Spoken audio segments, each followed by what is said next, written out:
Bill? They got some more material I wouldn't like. And if I don't.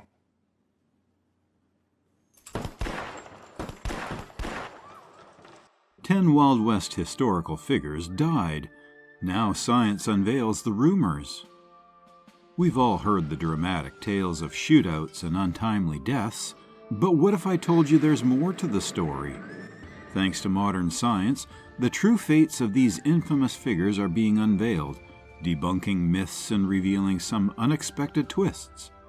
Number 10, Belle Starr. Younger? Was asking. Sam Starr. I'm married to that lady. The story of Belle Starr, one of the most fascinating characters of the Wild West. She earned the nickname Bandit Queen, but interestingly, Belle was more often seen in the company of outlaws rather than being a notorious criminal herself. Born Myra Mabel Shirley, she mingled with some of the most infamous outlaws of her time, which inevitably colored her reputation. Belle's life took a wild turn when she was convicted of horse theft, a crime that landed her in jail for 9 months. Despite this, she managed to avoid further convictions. However, her close ties to notorious figures like the James Younger Gang and her marriages to outlaws Jim Reed and Sam Starr ensured she was never far from trouble. Both of her husbands died violently. My aim was never straighter.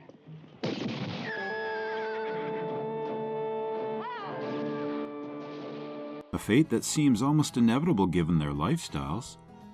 Her end came just as dramatically as you'd expect from a Wild West legend. One day, as Belle was riding home, she was ambushed and shot twice in the back. The identity of her killer remains a mystery, which only adds to the intrigue surrounding her story. Was it a rival, someone seeking revenge, or an acquaintance turned foe? The theories are endless. Some people even suggest that her son, Ed, might have been involved in her murder. I wish you were dead. Imagine that, your child turning against you. But let's be clear, there's no solid evidence to back up this claim. It's just one of the many rumors that swirl around Belle's death. The truth is likely buried along with her, leaving us to wonder and speculate. Belle Starr's life and death are a perfect blend of fact and folklore, much like the Wild West itself.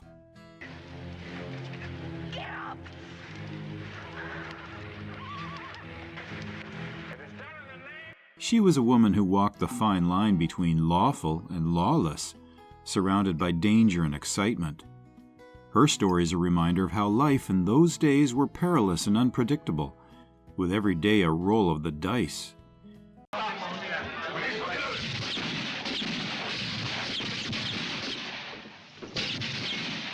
Whether she was a victim of her associations or simply caught in the wrong place at the wrong time, Belle Starr's legacy as the Bandit Queen endures, capturing our imagination and curiosity. Number 9. Jesse James. My family name is James. Jesse James. That's my brother Frank. Frank and Jesse James. Jesse James is one of the most infamous outlaws of the Wild West. James was the leader of the James Younger Gang, and his name struck fear into the hearts of many across the American frontier. Known for his daring bank and train robberies, James became a legend in his own time, a symbol of rebellion against the establishment. Killing's a risky run when you operate behind enemy lines. Enemy lines? This isn't a damn raid. Oh, hell, let's go. Get the money! Jesse's life was a whirlwind of heists and narrow escapes. But despite his notoriety, it was betrayal that led to his downfall. The Missouri governor, Thomas Crittenden, was determined to put an end to Jesse's reign of terror. He offered a substantial reward of $10,000 and a full pardon to anyone who could capture or kill Jesse. This offer caught the attention of Bob and Charlie Ford, 2 members of Jesse's gang. Bob Ford, along with his brother Charlie, hatched a plan to take Jesse down.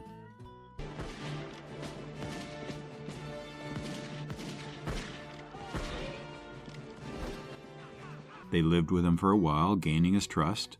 On April the 3rd, 1882, Jesse was at home, feeling relaxed and secure. As he stood on a chair to dust a picture on the wall, he took off his coat and revolvers, a rare moment of vulnerability. Seizing the opportunity, Bob Ford shot Jesse in the back of the head, killing him instantly. It was a cowardly act, but it brought an end to one of the Wild West's most notorious outlaws. But the story doesn't end there. Jesse's death became the subject of numerous conspiracy theories. Some folks believe that the man Bob Ford killed wasn't Jesse James at all, suggesting that Jesse faked his own death to escape the relentless pursuit of lawmen. There have been claims that Jesse lived under an assumed identity for many years after his supposed demise. While these theories are fascinating, most historians agree that Bob Ford did indeed kill the real Jesse James. The betrayal by the Ford brothers is a classic tale of treachery in the Wild West.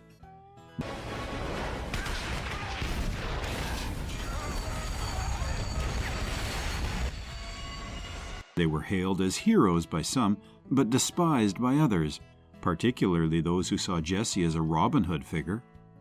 Bob Ford himself didn't enjoy his newfound fame for long.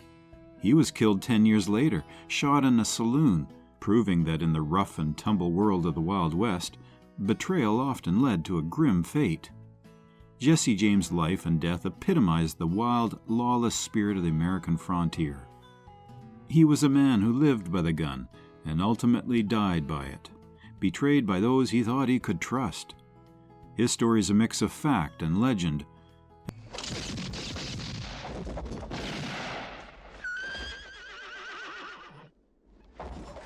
and it continues to captivate us, illustrating the thin line between hero and villain in the annals of the Wild West history. Number 8, Butch Cassidy. Well, that ought to do it. Butch Cassidy's Hole in the Wall gang struck Butch Cassidy's Hole in the Wall gang, that's me. Idaho bank of over close to $20,000. Butch Cassidy is one of those legendary outlaws whose name conjures up images of daring heists and narrow escapes. Butch Cassidy orchestrated some of the most meticulously planned robberies of the Old West. His real name was Robert Leroy Parker, but he became famous under his more colorful alias. Butch's gang, the Wild Bunch, was notorious for their audacious bank and train robberies. How good are you?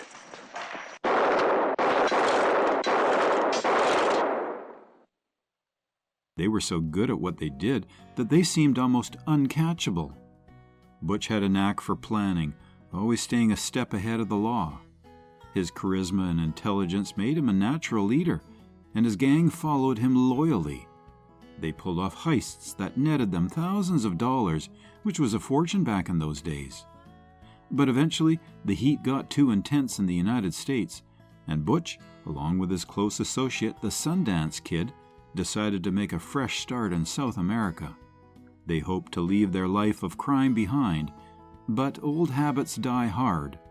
After living quietly for a while, they allegedly resumed their criminal activities, including a payroll robbery in Bolivia.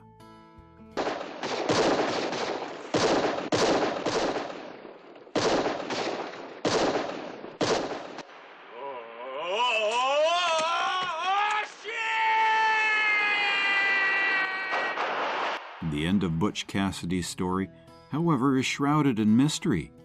The official version is that he and the Sundance Kid were cornered by the Bolivian cavalry in a small town of San Vicente. After a fierce shootout, their lifeless bodies were found in a house where they had made their last stand. But here's where it gets interesting. Many people believe that Butch didn't actually die in that shootout. There are persistent rumors and theories that Butch Cassidy survived and lived under a different identity for many years.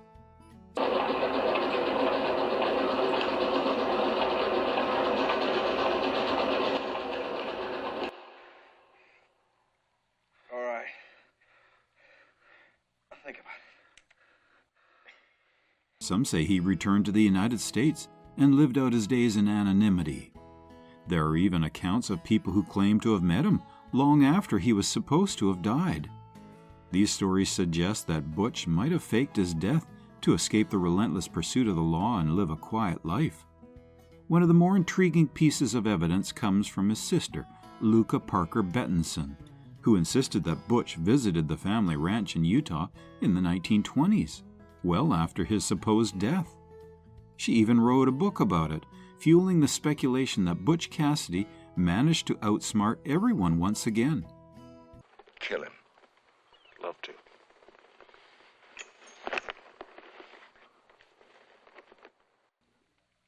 Is that what you call running? If I knew you were gonna stroll. Whether Butch Cassidy died in that Bolivian shootout or lived on in secret, his legacy as one of the Wild West's most clever and charismatic outlaws remains intact. His story is a mix of daring adventures, close calls, and a mysterious end that keeps us guessing. It's no wonder that Butch Cassidy continues to be a fascinating figure, embodying the spirit of the Wild West with all its danger and intrigue. Number 7. Billy the Kid. Billy the Kid. Now there's a name that stirs up images of the Wild West like no other. He was just a young man, barely out of his teens, but he had already carved out a reputation as one of the most notorious outlaws of his time. Born Henry McCarthy, he was known for his boyish looks and deadly aim. They say he killed 17 men, but some accounts suggest it might have been fewer. Either way, he lived fast and died young, leaving behind a legacy that has fascinated people for generations. Billy's life was a whirlwind of crime and conflict. By the time he was 18, he was already a wanted man, embroiled in the violent Lincoln County War in New Mexico. He had a knack for escaping from tight spots, which only added to his legend. But his luck ran out in 1881 when Sheriff Pat Garrett finally caught up with him. The story goes that Garrett tracked Billy to Maxwell Ranch in New Mexico. It was night, and Billy, ever the cautious outlaw, was moving around in the dark. When he entered a dimly lit room, he supposedly didn't recognize Garrett and asked, "Quién es?" Who is it? Garrett, taking no chances, fired 2 shots, killing Billy the Kid on the spot. At least that's the official version. But like many tales from the Wild West, Billy's end is wrapped in mystery and debate. Some folks weren't convinced that Garrett had killed the real Billy the Kid. Over the years, several men came forward claiming to be the Kid, each with their own story of survival. One of the most famous imposters was a man named Brushy Bill Roberts, who surfaced in the 1950s. He insisted he was Billy and sought a pardon for his past crimes. Despite his detailed knowledge of the Kid's life, most historians remain skeptical of his claim. Adding to the intrigue, there are whispers that Garrett might have killed someone else that night and let Billy go free. This theory suggests that Garrett, tired of the relentless pursuit and perhaps seeing a bit of himself in the young outlaw, struck a deal to let Billy escape in exchange for disappearing forever. It's a romantic notion, but again, there's no solid proof to back it up. Billy the Kid's story is compelling not just because of his daring exploits, but because of the enduring mystery of his fate. Did he really die that night at Maxwell Ranch? Or did he live on under a different name? The truth may never be known, but one thing is certain: Billy the Kid's legend will continue to captivate us, a testament to the wild and untamed spirit of the American frontier. Number 6. Buffalo Bill Cody. Buffalo Bill Cody, one of the most iconic figures of the American Wild West. Born William Frederick Cody, he was a larger-than-life character who became famous as a showman, creating the legendary Buffalo Bill's Wild West show. This traveling show brought the thrill and excitement of the frontier to audiences all over the world, complete with reenactments of buffalo hunts, Indian battles, and displays of sharpshooting. Buffalo Bill himself was a master storyteller and performer, capturing the imagination of millions. Buffalo Bill's real-life adventures were just as thrilling as the ones he portrayed on stage. Before he became a showman, he was a scout for the U.S. Army, a buffalo hunter, and a Pony Express rider. His exploits earned him a reputation as a true man of the Wild West, and he used this fame to create his Wild West show in 1883. The show was a massive success, touring the United States and Europe, and it played a significant role in shaping the romanticized image of the American frontier. In January 1917, Buffalo Bill's remarkable life came to an end when he died of kidney failure at the age of 70. He passed away in Denver while visiting his sister. His death marked the end of an era, but it also sparked a wave of intrigue and speculation about his final resting place. According to his most recent will, Buffalo Bill expressed a desire to be buried at the top of Lookout Mountain in Colorado, which offered breathtaking views. However, since it was winter and the mountain was snowed in, his body had to be kept in cold storage for 6 months until it could be laid to rest. Now, here's where things get really interesting. There have been persistent rumors and conspiracy theories suggesting that Buffalo Bill's body wasn't actually buried on Lookout Mountain. Some say that his remains were secretly moved to Cody, Wyoming, a town he founded. This theory is fueled by the fact that his earlier wills had specified Cody, Wyoming, as his burial site. The controversy has never been fully resolved, and to this day, some people believe that Buffalo Bill's body might have been swapped or moved.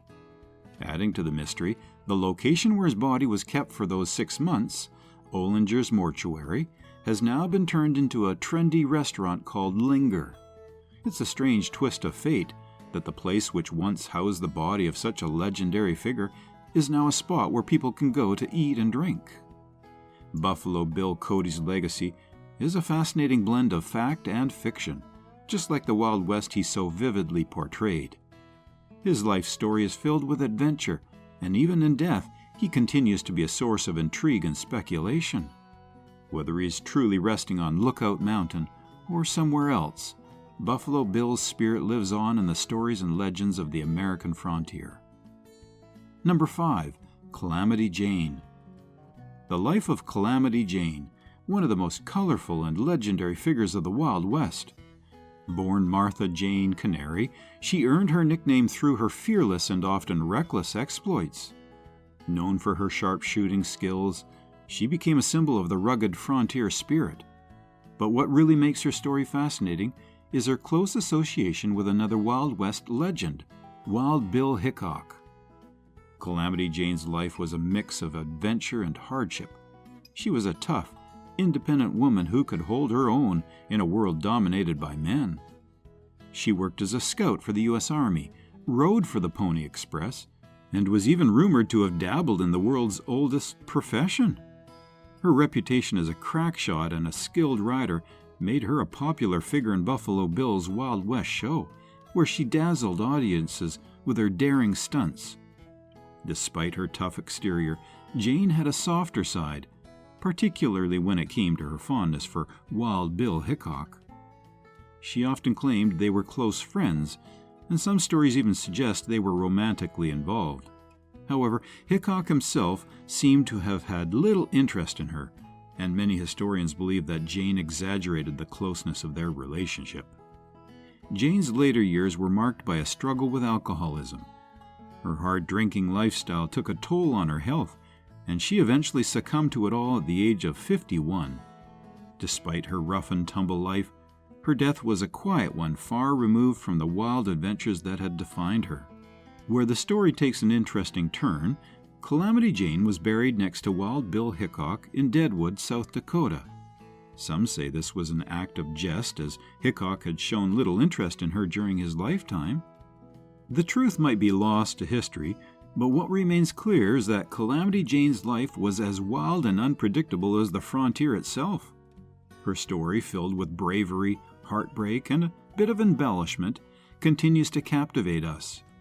Whether she was a true sharpshooter, a skilled storyteller, or a bit of both, Calamity Jane's legacy as a Wild West icon endures, reminding us of a time when the West was still untamed and full of possibility.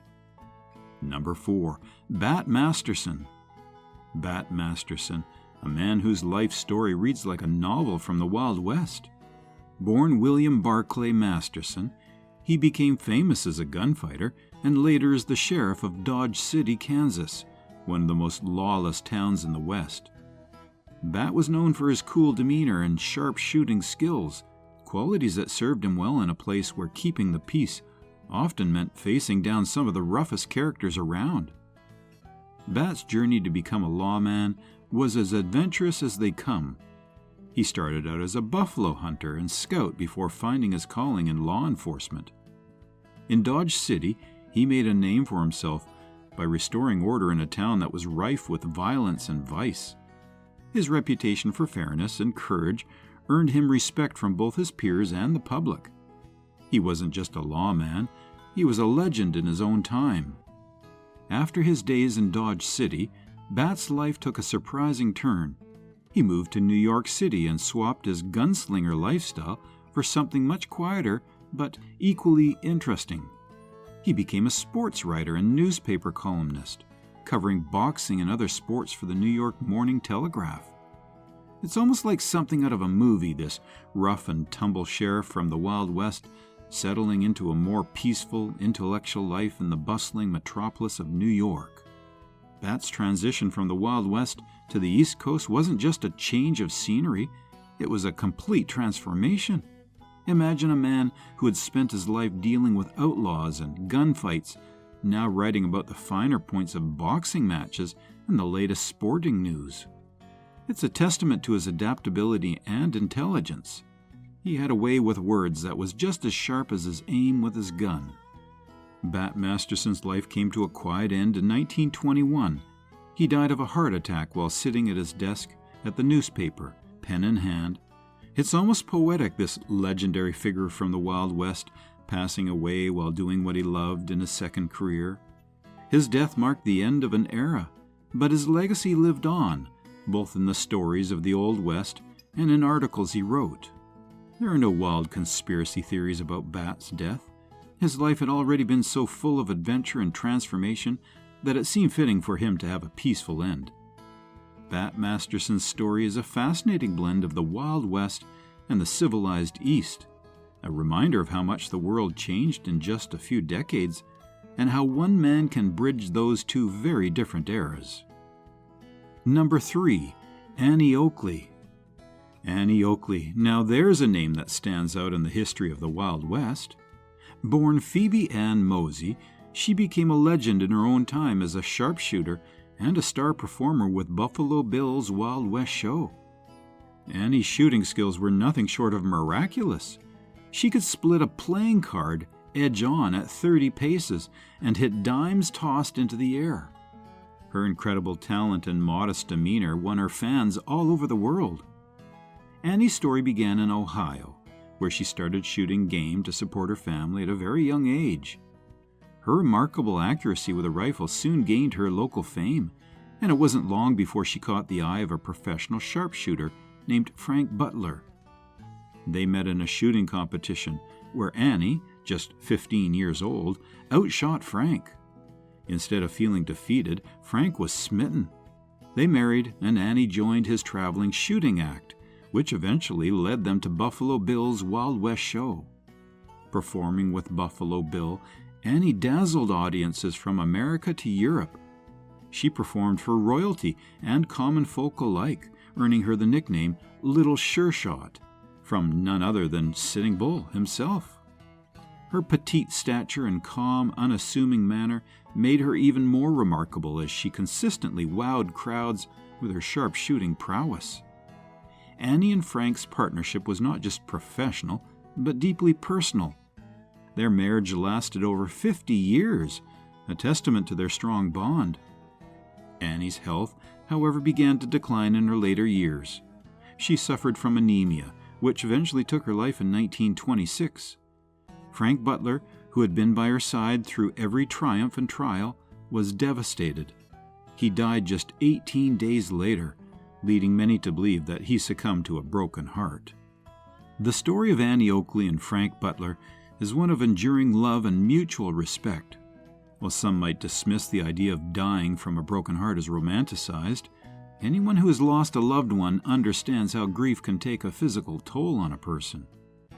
Their love story adds a poignant layer to Annie's legacy, showing that behind her steely precision and legendary status was a woman deeply loved and cherished. There have been various theories and rumors about Frank's death, but the simplest explanation, that he couldn't bear to live without Annie, resonates the most. It's a fitting end to their story, one filled with mutual admiration and unbreakable partnership. Annie Oakley's life is a captivating tale of talent, fame, and love. Her legacy as one of the greatest sharpshooters of all time is secure, but it's her humanity, her relationship with Frank, and her grace both on and off the stage that continued to endear her to generations. She wasn't just a star of the Wild West. She was a remarkable woman whose life story continues to inspire. Number 2, Wyatt Earp. Wyatt Earp is one of those legendary figures whose name is almost synonymous with the Wild West. He's best known as a fearless lawman who played a pivotal role in the infamous gunfight at the OK Corral in Tombstone, Arizona. This shootout, which lasted just 30 seconds, cemented his place in history and has been the subject of countless movies and books. Wyatt's life was as adventurous and varied as you'd expect from a frontier legend. Born in 1848, he worked as a lawman, buffalo hunter, gambler, and saloon keeper. But it was his time in Tombstone that really defined him.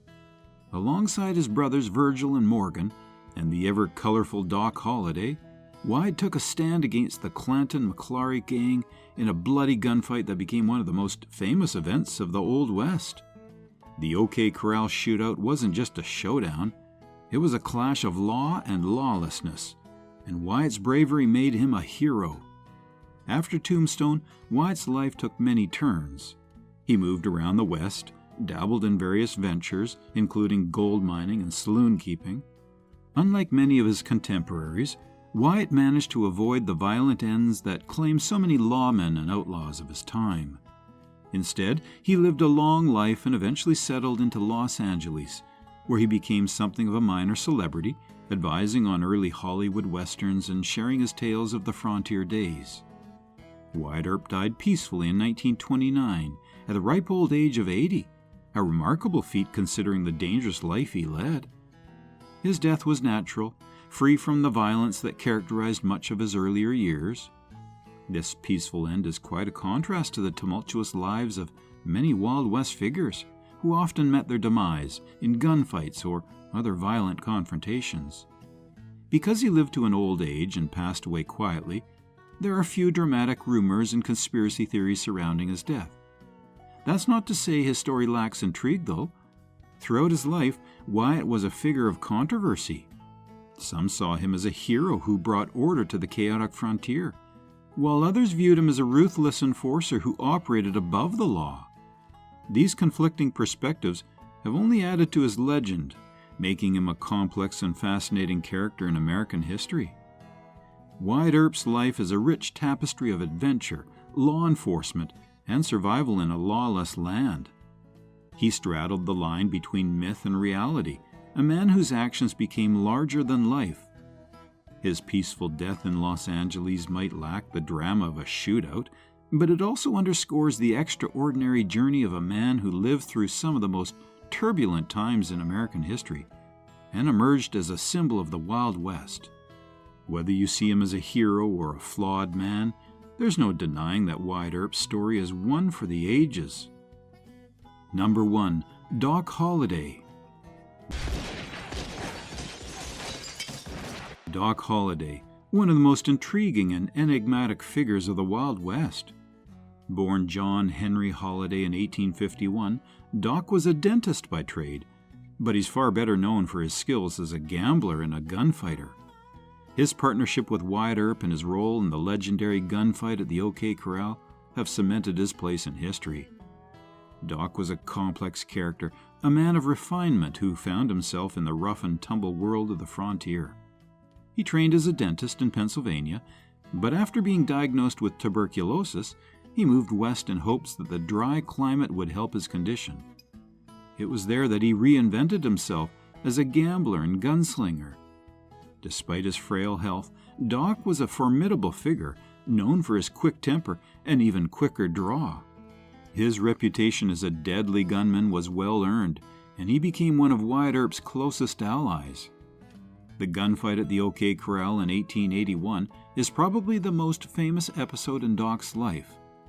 Alongside the Earp brothers, he faced off against the Clanton-McClary gang in a shootout that lasted only 30 seconds, but left 3 men dead and cemented their legends of those involved. Doc's role in the gunfight showcased his loyalty and his deadly efficiency with a gun, earning him a place in Wild West lore. There are plenty myths and stories about Doc's final moments. One of the most persistent is that his last words were, "This is funny." Given his sharp wit and dark sense of humor, it's a fitting, albeit likely apocryphal, end to his story.